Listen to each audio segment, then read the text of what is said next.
네, 오늘 이 시간 저녁에 죄 가운데서도 주의 말씀에 순종하는 믿음으로 우리 성도님들과 함께 귀한 주님의 말씀을 나누기를 원합니다. 우리가 믿음의 삶을 늘 살아가고 있습니다. 우리가 이러한 믿음의 삶을 살아갈 때 우리가 자주 사용하는 말이나 내가 혼자 이렇게 혼잣말로 읊거나 아니면 자주 생각하는 것 중에 하나가 무엇일까 고민하고 생각해 본 적이 있었습니다. 그래서 만약에 제가 누가 나에게 그러한 것을 물어본다라고 한다면 내가 무엇이라고 말할 수 있을까라고 했을 때 나는 그렇게 누가 나에게 하나님을 믿는 삶을 살아가면서 어떠한 생각과 어떠한 말을 자주 하려고 노력합니까? 라고 나에게 물을 때 나는 내 삶에서 내 입에서 주님께 붙잡힌 삶을 살아가며 늘 육적으로나 영적으로 주님이 주관하여 주셔서 하나님을 향한 생각을 더 많이 할 수 있는 그런 믿음의 사람으로 주의 종으로 살아가면 좋겠다라고 하는 생각을 정리해 봤습니다. 사랑하는 여러분, 그렇게 됐으면 좋겠습니다. 우리 성도님들 역시 그렇게 되면 좋겠고 또 저도 그렇고 우리 성도님들 모두가 그렇게 살아갈 수 있기를 주님의 이름으로 부탁드립니다. 이와 같은 생각을 성도님들도 한 번씩은 해본 적이 있지 않을까 싶습니다. 그렇다면 이것을 조금 아우를 수 있는 적합한 표현이 무엇일까라고 고민을 했을 때 그 적합한 표현으로 한 문장이 떠올랐는데 그게 바로 하나님을 나의 주인으로 삼겠다라고 하는 것이었습니다. 하나님을 주인으로 삼겠다라고 결정한 것은 어떠한 뜻입니까? 나의 생각에 따른 결정보다 더 하나님의 기준에 맞추어서 내가 그분을 나의 주인으로 모시고 내가 그분의 뜻에 따라 맞추어 살겠다라고 하는 것입니다. 나의 삶에 있어서 나의 믿음의 길에 있어서 하나님의 말씀과 복음을 받아들여 진리로 여기고 그에 맞춰 지난날의 삶의 모습을 내가 어떻게 하겠다라고 하는 겁니까? 내가 하나님을 모르고 예수님을 몰랐던 그때를 다 잊어버리고 이제는 내가 삶의 모습을 완전히 바꾸어 가겠다라고 하는 것이죠.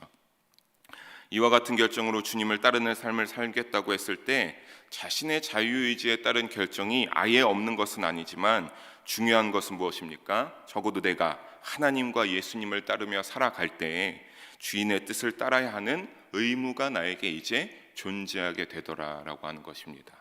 내가 그전에는 하나님을 나의 주인으로 삼지 않고 나를 주인으로 삼고 내 뜻대로 내 기준으로 내 이성대로 살아간다라고 할 때 그 기준과 나의 어떠한 방향성은 나로 맞춰져 있다라고 한다면 내가 이제 하나님을 나의 주인으로 삼고 하나님을 믿으며 살겠다라고 한다는 것은 적어도 사랑하는 성도 여러분, 우리가 예수님을 하나님을 주인으로 삼는 그것의 의무가 존재하게 됩니다. 그리고 주님을 신뢰하고 믿으며 내가 하나님을 주인으로 삼고 살기로 결단했으니 내가 주님을 신뢰하고 믿으며 주님의 뜻에 합당한 삶을 살아야 합니다. 이렇게 했을 때 주님이 우리에게 약속하여 주시는 것이 하나 있습니다. 그것은 바로 무엇입니까? 베드로전서 2장 10절의 말씀에 이와 같이 말하고 있습니다. 우리 베드로전서 2장 10절 함께 한 목소리로 읽어봅니다. 너희가 전에는 백성이 아니더니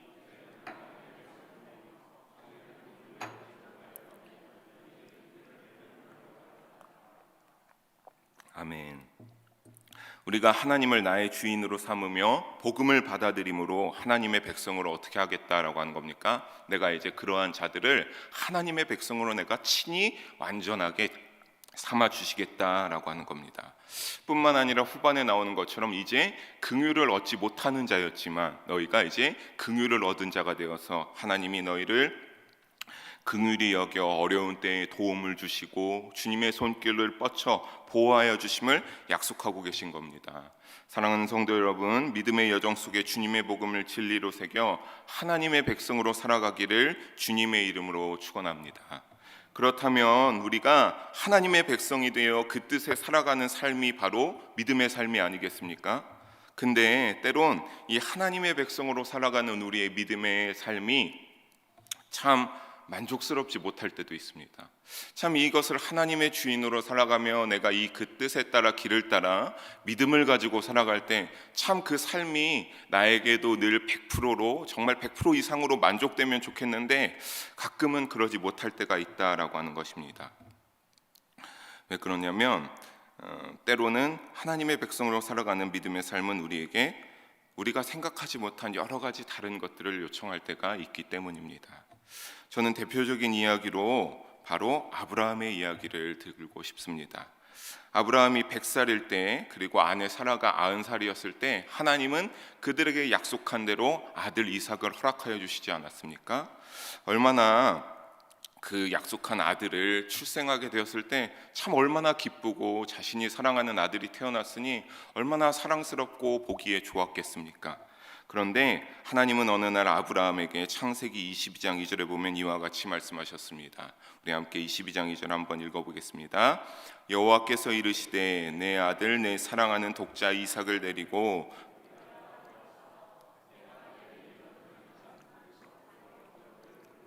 드리라. 아멘. 어떻게 하라고 하는 겁니까? 하나님이 약속한 아들을 주셨는데 하나님이 이제 아브라함아 너의 사랑하는 아들을 이제 내가 지정하는 산에 가서 나에게 제물로 바치라 라고 하는 것입니다. 100살과 90살의 나이에 그 아들 이삭을 낳았는데 얼마나 사랑스럽고 얼마나 아꼈겠습니까? 얼마나 소중했겠습니까? 그 사랑하는 아들을 제물 삼아 하나님은 자신에게 번제 제사를 올리라고 하는 것입니다. 여러분, 번제 제사는 어떤 제사입니까? 그 제물을 죽여서 피를 쏟고 제단 위에 태워서 드리는 제사가 번제 제사 아니겠습니까? 근데 그 제물을 하나님께서는 아브라함에게 네 아들을 삼아 나에게 제사를 올리라고 하는 것입니다. 그렇다고 아브라함이 하나님의 백성이자 신실한 믿음의 사람이지 않았습니까? 그의 믿음이 연약하고 부족하지 않았습니다.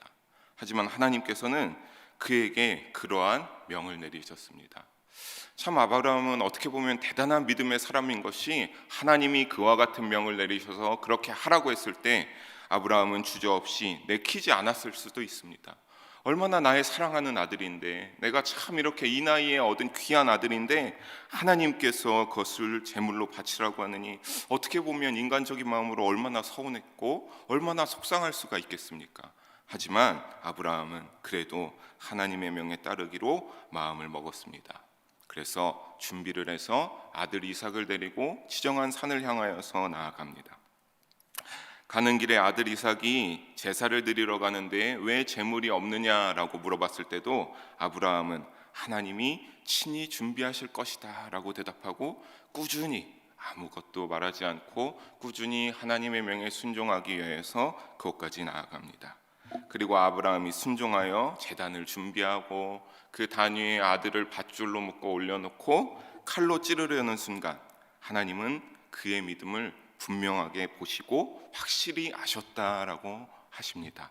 그래서 하나님이 천사를 보내셔서 아브라함의 그 모습을 제지시킨 후에 어떻게 하십니까?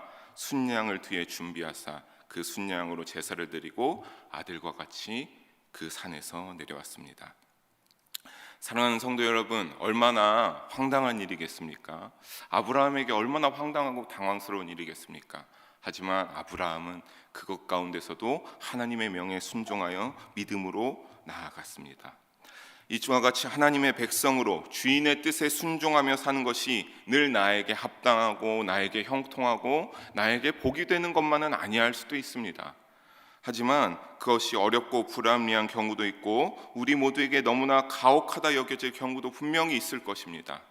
하지만 여러분, 누가복음 13장 23절의 말씀에는 이와 같이 나와 있습니다. 좁은 문으로 들어가기를 힘쓰라. 내가 너희에게 이르노니 들어가기를 구하여도 못하는 자가 많으리라고 합니다. 그 좁은 문으로 들어가기를 원하는 자가 많지만 어떻게 보면 그 기준에 합당하지 않아서 그 좁은 문에 들어가기를 원치만 생각보다 하나님이 보시기에 그 좁은 문에 들어가는 자는 많지는 않다라고 하는 것입니다. 이와 같이 내 뜻을 굽히고 주님의 뜻에 따른다는 것은 굉장히 쉽지 않고 어려운 일입니다. 그래서 오늘 본문 속에 사도 바울은 뭐라고 말하고 있는 것입니까? 우리의 지체 즉 몸을 주님께 너희가 의의 무기로 드리라라고 하는 것입니다.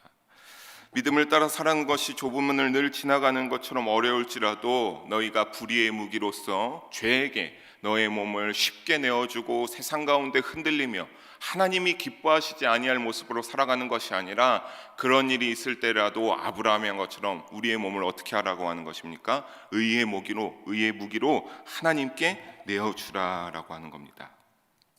그럴 때 우리는 죄 가운데서 죽어야 했지만 다시 살아난 자 같이 죄에서 벗어나서 하나님께 나의 몸을 의의 무기로 드려야 합니다.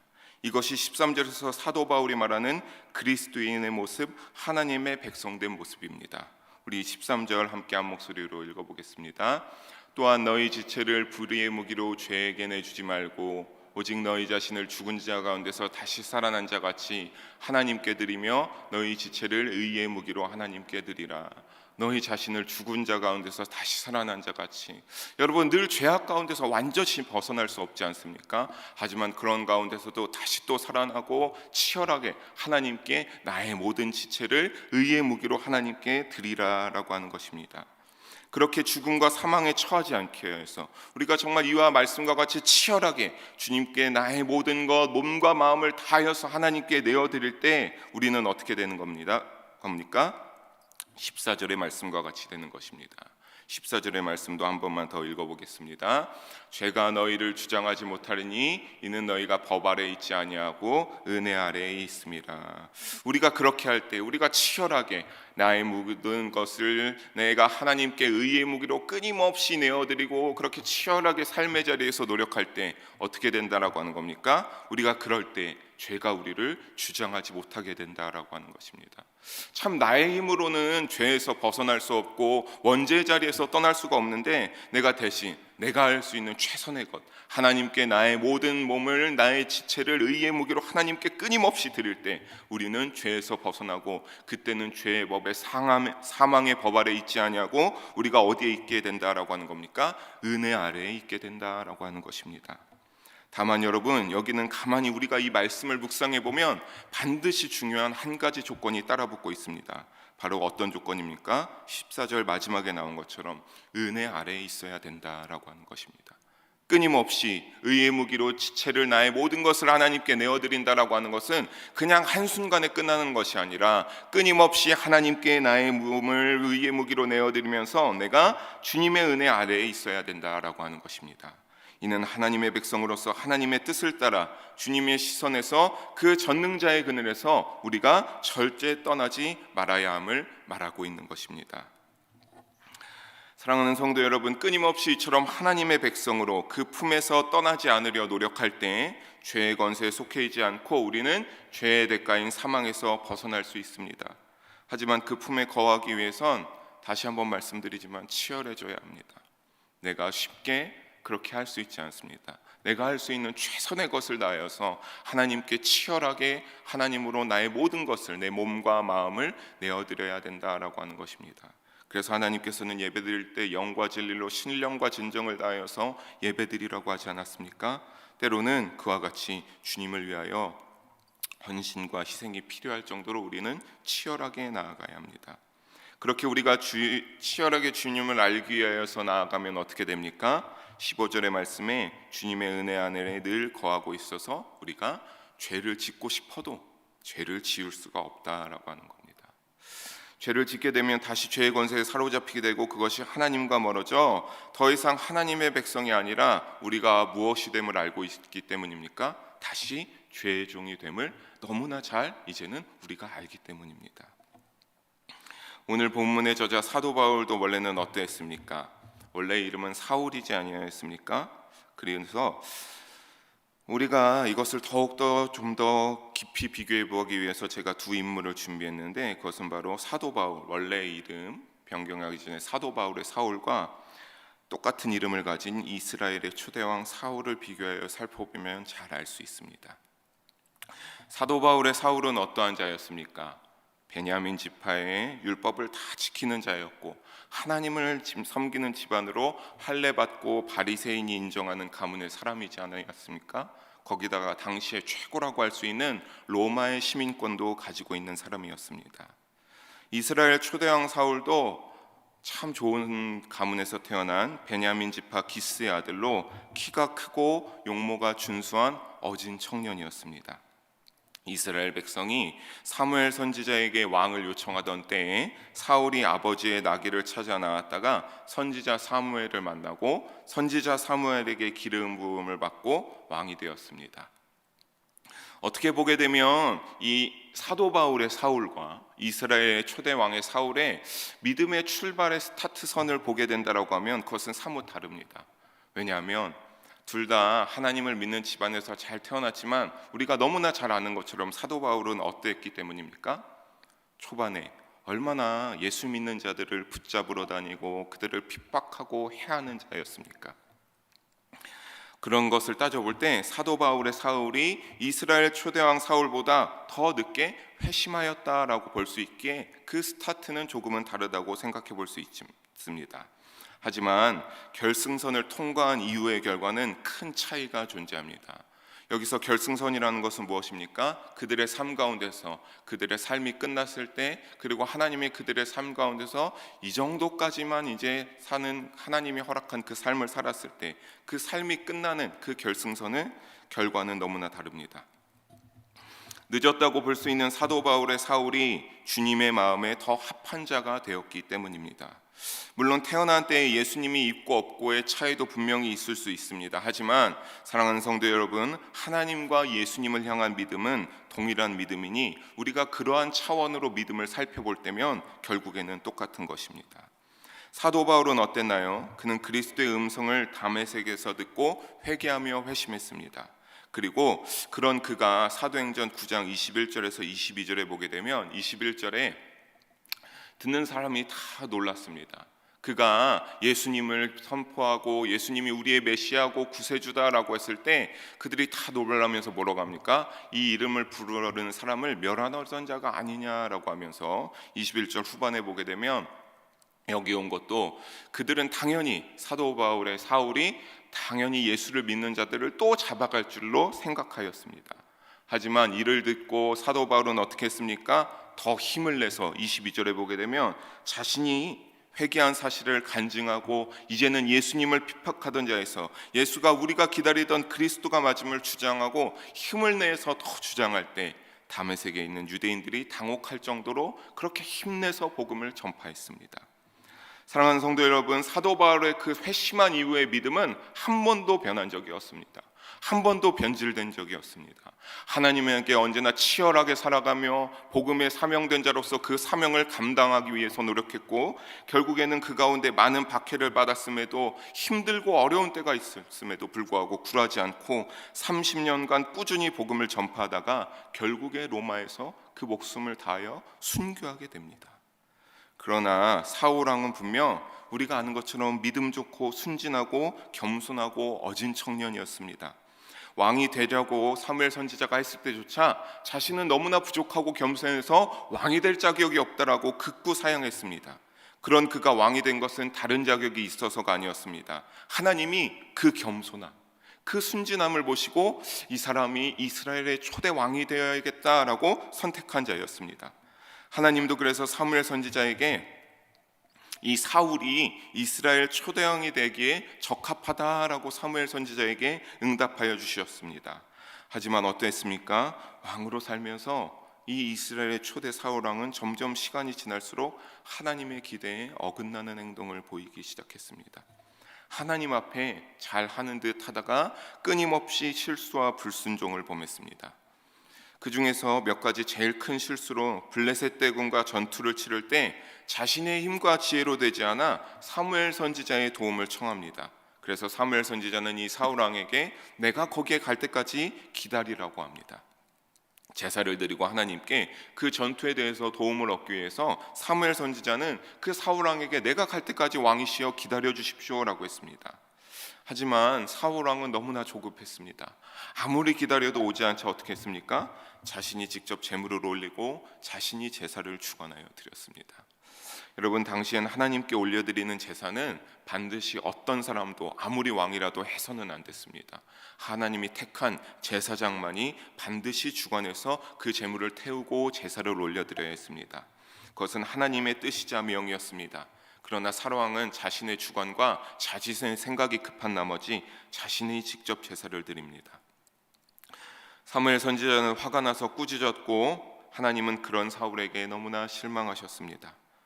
그리고 또 이후에 아말렉과의 전투가 있었습니다. 하나님은 여기서도 사울에게 도움을 주실 것을 약속하시면서 몇 가지를 부탁하셨습니다.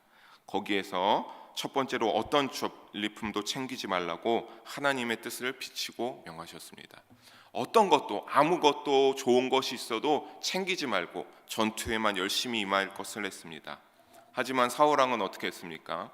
이미 교만과 자만이 많이 올라온 사울왕이 이것을 순수하게 하나님의 명에 순종하여 들었겠습니까? 이것을 흘려듣고 좋은 것은 다 남겨두어서 자신의 주머니로 챙겼습니다. 그것뿐입니까? 자기의 공로를 너무나 내세우고 싶었습니다. 내 이름 석자가 너무나 드러났으면 좋겠다. 그래서 거기에 갈멜의 기념비까지 세웠습니다. 하나님은 순종치 못하는 사울왕에게 결국 사무엘 선지자를 통하여서 폐위할 것이라 말하셨습니다. 그럼에도 사울은 끊임없이 교만하고 불순종으로 일관하다가 결국 스스로 목숨을 끊는 선택으로 주님께 버림받은 삶이 되어 그 생을 마감하게 됩니다. 여러분 16절의 말씀을 함께 한 번 더 봐보겠습니다. 너희 자신을 종으로 내주어 누구에게 순종하든지 그 순종함을 받는 자의 종이 되는 줄을 너희가 알지 못하느냐. 혹은 죄의 종으로 사망에 이르고 혹은 순종의 종으로 의에 이르느니라 라고 말하고 있습니다. 사랑하는 성도 여러분, 누구에게 순종하느냐라고 우리에게 묻고 있습니다. 우리가 십자가 은혜로 죄에서 회방되었지만 여전히 원죄의 성향을 지니고 있어 삶을 살아가는 동안 이 죄와 끊임없이 싸워 16절 후반에 나오는 것처럼 우리가 어떻게 대하는 겁니까? 하나님의 백성으로 살며 순종의 종으로 의에 합당한 의에 붙들린 종이 되어 살아야 합니다. 언제까지? 의에 이를 때까지. 순종의 종으로서 의에 이를 때까지 우리는 그렇게 살아야 합니다. 예수님이 다시 오는 그날이나 정말 내 영혼이 하나님 앞에 서는 내가 올 때까지 순종하며 믿음을 지키며 노력해야 한다라고 하는 것입니다.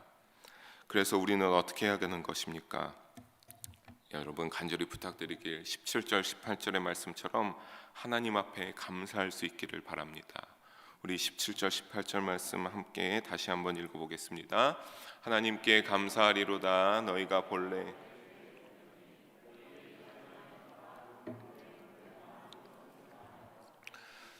죄로부터 해방되어 의에게 종이 되었느니라. 아멘.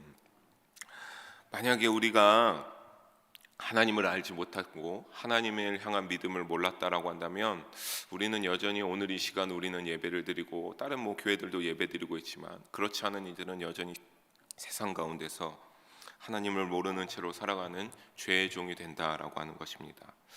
하지만 저는 그렇게 생각합니다. 원래 본래 죄의 종이었기 때문에, 그리고 또 아담과 하와로부터 여전히 원죄의 성향이 우리에게서 완전히 뿌리 뽑히지 않았기 때문에 여전히 우리에게 죄의 성향은 남아있지만 우리가 기억해야 될 것은 우리가 앞에 보는 그 십자가가 누구를 위한 십자가였습니까? 나를 위하여서 예수님께서 우리를 피로 값주고 사셔서 내 죄를 다 씻겨주시고 그 죄의 종 가운데서 끄집어 올려주셔서 빛 가운데로 건져주셔서 하나님께서 우리를 순종의 종으로 만들어 의에 이르기 위해서 저 통로를 하나님의 인도하심과 계획 가운데 만드신 것이 아니겠습니까? 여러분, 우리는 그것을 기억하고 의에게 붙잡혀 하나님의 백성이 되기를 간절히 바랍니다. 그리고 우리는 그것을 위하여서 치열하게 죄 가운데서도 주의 말씀에 순종하는 믿음으로 치열하게 살아가야 될 줄을 여러분에게 주님의 이름으로 부탁드립니다. 사랑하는 여러분, 이것은 너무나 중요합니다. 오늘 같은 코로나 시대에 우리의 믿음이 너무나 힘든 상황들로 인하여서 흔들릴 수 있기 때문입니다. 저라고 다르겠습니까? 저라고 또 언제든지 죄악에 흔들릴 수 있고 잘못된 선택을 할 수 있지 않겠습니까? 저는 또 실로 참 어릴 때부터 뜻하지 않게 또 지금에 이르기까지 목회자의 길을 가는 가운데 아버지를 바라보면서 참 그런 것들도 많이 느꼈던 것이 많은 것 같습니다. 사랑하는 여러분, 누구든지 언제든지 죄악에 흔들릴 수 있음을 잊지 마시기 바랍니다. 사울 왕의 이야기가 그냥 단순히 사울 왕의 이야기로 끝날 것이 아니라 저는 그렇게 생각합니다. 그 사울 왕의 이야기가 그 성경에 상세하게 실린 것은 너희도 그와 같이 될 수 있다. 너희가 세상 가운데 어떠한 이권과 명예와 경제적인 풍부한 모든 것들을 할 때 참 그것을 누리고 살아가는 가운데 있지만 그것을 통하여서도 언제든지 우리도 어떻게 될 수 있는 겁니까? 사울왕 얼마나 대단한 사람이었습니까? 한 나라의 초대 왕으로 세워진 자였는데 얼마나 좋은 음식과 많은 것들을 누리며 살아겠겠습니까? 하지만 이 하나님께서 성령의 감동으로 그 말씀을 성경에 기록하고 우리에게까지 알려주시는 것은 우리도 그와 같이 변질되어서 다시 조의 종이 되어 하나님 앞에 교만하고 내 이성적 기준을 중요하게 여기며 다시 우리가 인본주의에 빠져 우리를 죄에게 내어줄 있는 가능성이 있다라고 하는 것입니다. 반드시 주님의 말씀 앞에 굴복하고 순종한다면 사랑하는 성도 여러분, 우리는 하나도 빠짐없이 죄로부터 해방되어 믿음의 승리를 누릴 수 있을 줄을 믿습니다. 이를 위하여서 예수 그리스도의 십자가를 놓치지 말고 여러분의 마음의 신비 가운데 예수님의 십자가를 굳게 세우고 그 보혈의 능력을 굳게 붙잡아 날로 순종의 종으로서 의로 인하여서 깨끗해져가는 우리 성도님들 되시기를 바랍니다. 그 뒤를 내가 져야 할 십자가를 지고 예수님의 십자가를 따라 그 좁은 길을 따라 뒤따라가는 우리가 되기를 바랍니다. 그래서 주님의 의를 위하여 살아가는 하나님의 백성이 되는 우리의 영일 성도님들이 되시기를 주님의 이름으로 간절히 소망하며 축원합니다. 기도하시겠습니다. 사랑의 하나님 아버지, 오늘도 부족한 자를 통하여서 주님의 귀한 말씀을 들고 나누게 하심을 감사를 올려드립니다. 아버지, 나는 그저 주의 종이오니 모든 영광 홀로 주님께서 받아 주시옵소서. 아버지, 오늘도 우리가 그 말씀을 따라 하나님을 향하여 나아가기를 소원합니다. 아버지, 우리를 언제나 성령으로 충만케 하여 주시고 우리를 인도하여 주시옵소서. 아버지, 우리가 양과 같사오니 예수 그리스도를 우리의 목자로 삼아 나아가기를 소원합니다. 하나님 아버지, 우리가 그렇게 살 때 우리가 순종의 종이 되고 의를 향하여 갈 수 있는 우리의 믿음의 여정이 되게 하여 주시옵소서.